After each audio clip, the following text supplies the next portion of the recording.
বৃন্দাবনের প্রেম মন্দির এবার অসমে। দুর্গাপুজোর আর মাত্র কয়েকটা দিন। এই মুহূর্তে সারা রাজ্যের সঙ্গে কাছাড়ের প্রত্যেকটি পুজো মণ্ডপে চলছে পুজোর ব্যাপক আয়োজন। প্রতি বছরের মতো এবারও শিলচরের বেশ কয়েকটি এলাকায় বিগ বাজেটের পুজোর আয়োজন করা হয়েছে।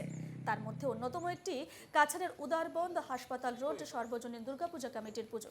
প্রত্যেক বছর ব্যতিক্রমী থিমে পুজো আয়োজন করে দর্শনার্থীদের দৃষ্টি আকর্ষণ করতে সক্ষম হয় এই পুজো কমিটি।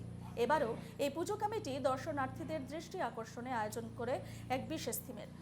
উত্তরপ্রদেশের বৃন্দাবনের প্রেম মন্দিরের আদলে তৈরি করা হচ্ছে পূজা মণ্ডপ, সঙ্গে মা দুর্গার প্রতিমা তো আছে বিশেষ আকর্ষণ।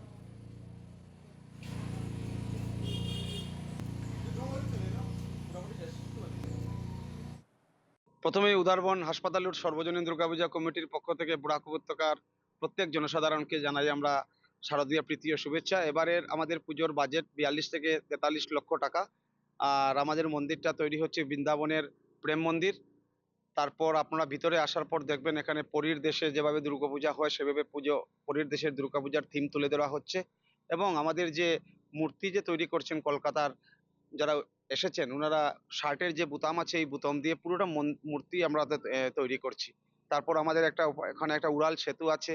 এই সেতুর উপর দিয়ে আপনারা যখন আসবেন, ভিতরে যখন প্রবেশ করবেন তখন আপনার উড়াল সেতুর উপরে দুই জায়গায় আপনারা দেখতে পাবেন বাসুদেব কৃষ্ণকে নিয়ে যেভাবে আসছিলেন এটা তুলে ধরা হবে। তারপর আরেকটু জায়গা আসার পর দেখবেন এখানে একটা মিউজিয়াম আছে। কলকাতার শিল্পীরা যারা আসছেন এরা আমাদের এখানে যারা ক্যাম্প যেখানে আছে ওখানে ওনারা ওইগুলো জিনিস এখনো তৈরি করছেন।